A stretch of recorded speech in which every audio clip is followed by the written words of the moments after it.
یہ نوٹس تیار کیے تھے تقریباً 2004 میں، 18-19 سال پہ تھے، اور اس وقت میں نے جب نوٹس تیار کیے تھے تو میرے ذہن میں بس ایک بات تھی، مجھے کیا چیز لگتی ہے معجزانہ قرآن کے بارے میں کسی اور پہ ثابت نہیں کرنا چاہ رہا، میں اپنی بات کر رہا ہوں، مجھے یہ چیز قرآن کی، یہ جمال قرآن کا خوبصورت لگتا ہے۔ تو شروع میں بات کیا کرتا تھا معجزے کی، لیکن میرے نزدیک یہ لفظ اس کا معنی بدلتا چلا گیا، اور آخر میں مجھے ایک اور بات کا احساس ہوا کہ بالآخر قرآن کا جو اصل معجزہ ہے وہ اس تک انسان پہنچ ہی نہیں سکتا، وہ ممکن ہی نہیں ہے انسان کے لیے۔ انسان صرف ایک نتیجے تک پہنچ سکتا ہے کہ وہ اللہ تعالیٰ کے کمال کی جو کلام کی خوبصورتی ہے نا، اس کا جمال ہے، جو اس میں روب ہے، جو اس کا اثر ہے، اس کی کچھ جھلکیں وہ دیکھ سکتا ہے، اور اس کی وہ جھلکیں دیکھتا ہے، اس کے قطرے اس پر اترتے رہیں تو اس کو اس کا اندازہ ہو جاتا ہے کہ یہی اسی معجزے تک میں پہنچ سکتا ہوں۔ لیکن اس کلام کی وسعت ایسے ہے جیسے اللہ تعالیٰ نے سورۃ الواقعہ میں آیات قرآنیہ کا حوالہ دے کر کہا فَلَا أُقْسِمُ بِمَوَاقِعِ النُّجُومِ، قسم کھائی ہے ان ستاروں کے مکانوں کی۔ ستارے کہاں کہاں ہیں؟ ہر ایک ستارہ ایک پوری کائنات کی طرح ہے کہ نہیں؟ کتنے فاصلے پر ہے، اس کی کتنی تفاصیل ہیں، اس میں کیا کیا پوری دنیا شامل ہے، اس کے مقابلے میں یہ پوری دنیا کوئی ایک ذرے کے برابر بھی نہیں ہے۔ دور سے ہمیں بہت سارے ستارے نظر آتے ہیں، جتنا انسان اگر ایک دفعہ قریب آنے کی کوشش بھی کرے، اور ہم جو الیکٹران ٹیلیسکوپ وغیرہ سے دیکھتے ہیں تو ہمیں اپنے چھوٹے ہونے کا اندازہ ہوتا ہے کہ نہیں؟ ایک ایک آیت کی قرآن کی جو ہے نا، وہ جیسے ہے جیسے وہ ستارے آسمان میں، ایک ایک آیت، تو اس آیت کو آپ دور سے دیکھ رہے ہو تو آپ کو روشنی تو نظر آ رہی ہے، لیکن کیا آپ اس کی واقعی روشنی ہے اس ستارے کی، اس کا پورا جائزہ دے سکتے ہو؟ اس کو جتنا بھی آپ گھول لو، اس کی جو پوری انرجی ہے اس سٹار کی، جو پوری اس کی لائٹ ہے، جو اس کا پورا سائز ہے، اس تک ہم کبھی نہیں پہنچ سکتے، کبھی بھی نہیں پہنچ سکتے۔ لیکن کم از کم رات میں ستارہ نظر آ رہا ہے، خوبصورت لگ رہا ہے، اتنا تو سمجھ سکتے ہیں نا۔ میں کہتا ہوں کہ جو انسان زندگی قرآن میں لگا دے نا، اس کو بس جتنا ستارے کا حصہ ہمیں نظر آتا ہے نا، اتنا ہمیں قرآن نظر آتا ہے۔ بس یہ احساس ہوتا ہے انسان کو قرآن پڑھنے کے بعد۔ ہے آج آخری سیشن میں آپ سے قرآن کے میرے جو مختلف پہلو ہیں، میں سے میرا فیوریٹ پہلو یہ ہے کہ قرآن کبھی کبھار جب قصہ سناتا ہے نا تو وہ آپ کو قصے کے اندر لے جاتا ہے۔ آپ کو یہ نہیں لگتا آپ کتاب پڑھ رہے ہو، آپ کو لگتا ہے ادھر ہی پہنچ گئے۔ اور اس کی ایک جھلک میں آپ کو آج دینا چاہ رہا ہوں سورۃ الشعراء سے۔ سورۃ الشعراء 26ویں سورت ہے، اور اس کی ابتدا میں اللہ تعالیٰ نے کچھ ابتدائی باتیں کر کے موسیٰ علیہ السلام کے قصے کی بات کی ہے۔ مسئلہ یہ نہیں ہے کہ آپ کو موسیٰ علیہ السلام کا قصہ معلوم نہیں، آپ سب کو معلوم ہے۔ قصے میں معلومات ہوتی ہیں، معلومات کا کم فائدہ ہوتا ہے۔ قصہ سنایا کیسے جا رہا ہے، کہانی نہیں ہوتی، کہانی سنائی کیسے جاتی ہے، بتائی کیسے جاتی ہے، میرے رب کے سنانے کا طریقہ کیا ہے، اور سنانے میں کیا اثر ہوتا ہے انسان پر، اس کا آج ہم جائزہ لیں گے اس قصے کے ذریعے۔ وَإِنَّ رَبَّكَ لَهُوَ الْعَزِيزُ الرَّحِيمُ، اور تیرا رب، اس میں کوئی شک ہے ہی نہیں کہ وہی ہے تمام اقتدار والا اور بہت محبت اور خیال کرنے والا، العزیز الرحیم۔ اچھا مجھے یہ بتاؤ، عزیز میں اقتدار کی بات ہے، پاور کی بات ہے، اتھارٹی کی بات ہے، اس میں قوت اور شدت ہے، اور رحیم میں کیا ہے؟ شفقت ہے، محبت ہے، نرمی ہے۔ تو ایک لفظ جس میں اللہ تعالیٰ کی سختی اور دوسرا لفظ جس میں اللہ تعالیٰ کی نرمی، یہ اس لیے کہ ابھی ہم موسیٰ علیہ السلام کا قصہ پڑھنے والے ہیں، اور اس میں اللہ تعالیٰ کی نرمی ایک طرف جائے گی اور سختی دوسری طرف جائے گی۔ اللہ تعالیٰ کی نرمی ہوگی موسیٰ علیہ السلام کے ساتھ، اللہ تعالیٰ کی سختی ہوگی فرعون کے ساتھ، اور اللہ تعالیٰ اپنی قوت سے، اپنی اقتدار سے موسیٰ علیہ السلام کو بھی ایک اقتدار دیں گے، عزیز۔ تو اشارہ کر دیا اپنے ناموں سے کن چیزوں پہ ہمارا ذہن منتقل ہونا چاہیے قصہ شروع ہونے سے پہلے۔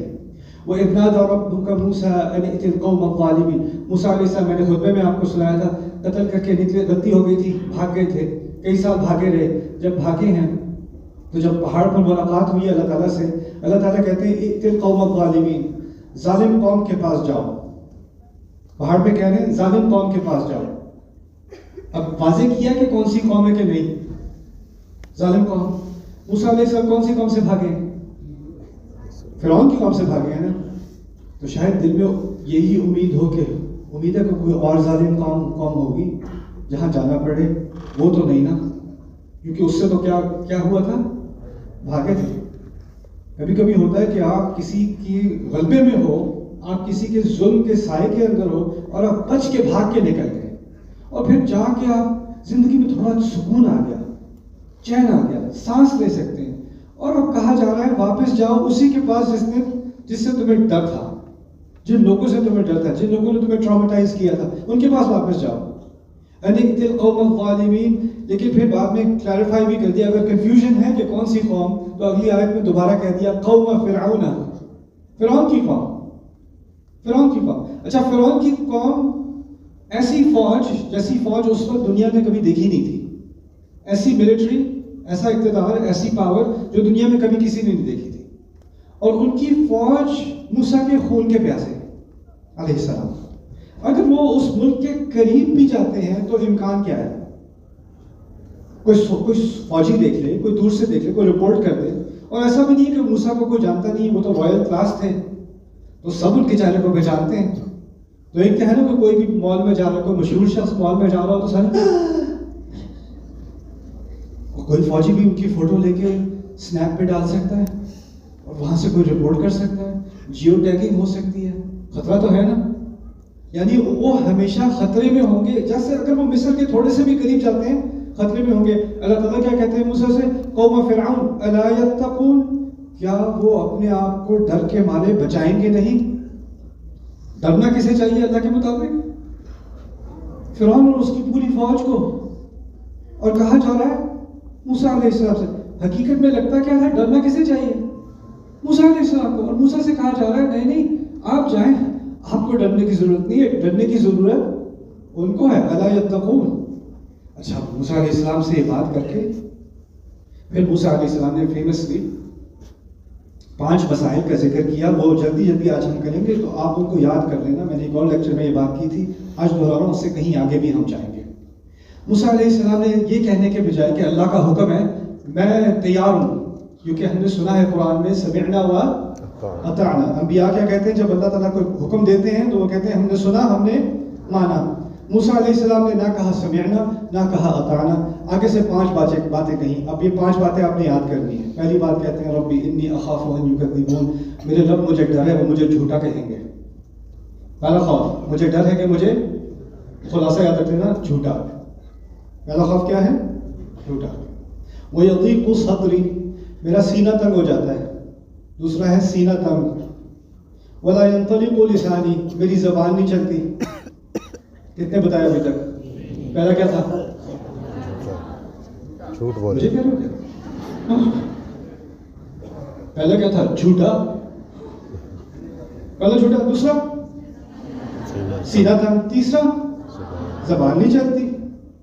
پھر کہا فَأَرْسِلْ إِلَىٰ ہارون، کیونکہ مجھے جھوٹا کہیں گے، میرا سینہ تنگ ہو جائے گا، میری زبان نہیں چلے گی، تو آپ یہ مشن ہارون کو دے دیں، میرے لائق نہیں ہے، میرا بھائی جو ہے وہ۔ اور قرآن میں اور جگہ کہہ دیا ہوا افصح منی لسانا، وہ مجھ سے بہت اچھا بولتے ہیں، بڑے اچھے اسپیکر ہیں۔ میرے ذہن میں ایک اور کینڈیڈیٹ ہے، وہ شاید اس مشن کے لیے بہترین ہے، تو انہوں نے ریکمنڈیشن دے دی کس کی؟ ہارون کی۔ 4 باتیں کہہ دی، اب 4 باتیں، ان میں سے کوئی بھی بات سمعنا و اطعنا کے قریب ہے؟ کہا تھا کہ جاؤ فرعون کے پاس، جواب میں کہہ رہے ہیں 4 باتیں ہیں، پتہ نہیں مجھے یاد تو نہیں، آپ کو یاد ہوں گی، مجھے نہیں پتا۔ پہلی کیا تھی؟ جھوٹا کہیں گے مجھے۔ دوسری کیا تھی؟ میرا سینہ تک ہو جانا ہے۔ تیسری کیا تھی؟ زبان نہیں چاہیے۔ چوتھی کیا تھی؟ ہارون کو مشن بھیج دیں، ان کو وہی بھیج دیں۔ پھر 5ویں بات کہتے ہیں وَلَهُمْ عَلَيَّ ذَنْبٌ فَأَخَافُ أَن يَقْتُلُونِ، ان کے ہاں میرے خلاف ایک جرم ریکارڈ ہے۔ کون سا جرم؟ قتل کا جرم۔ تو مجھے ڈر ہے کہ مجھے مار ڈالیں گے، قتل ہو جاؤں گا۔ قتل ہو جانے کا خوف نمبر 5 پہ۔ 5 کتنے خوف بتائے انہوں نے؟ 5۔ اور کیا نہیں کہا یہ بھی سوچ لینا پھر دوبارہ، کیا نہیں کہا؟ سمعنا و اطعنا۔ ابراہیم علیہ السلام سے تو جب کہا تھا اسلم، مان جاؤ، کیا کہتے ہیں جواب میں؟ قال اسلمت لرب العالمین، میں نے مان لیا، سر تسلیم خم۔ اور بیٹے کو کہتے ہیں انی ارا فی المنام انی اذبحک، میں خواب میں دیکھتا ہوں آپ کو ذبح کر رہا ہوں. موسیٰ علیہ السلام کی اس کے بجائے اللہ. اور یہ بھی عجیب بات ہے کہ موسیٰ علیہ السلام ابھی اللہ تعالیٰ سے ہم کلام ہیں. ایک تو ہے نا کہ کوئی خطیب کوئی حکم کر رہا ہے، کوئی یاد دہانی کرا رہا ہے، کوئی نبی یاد دہانی کرا رہا ہے. ان کو کون ہدایت کر رہے ہیں؟ اللہ تعالیٰ کے سامنے ہو کر ان سے ہم کلام ہو کے انہیں کہہ رہے ہیں میرے رب حکم تو ہے لیکن ڈر لگ رہا ہے. 5 چیزیں ہیں جو میں درخواست کرنا چاہ رہا ہوں.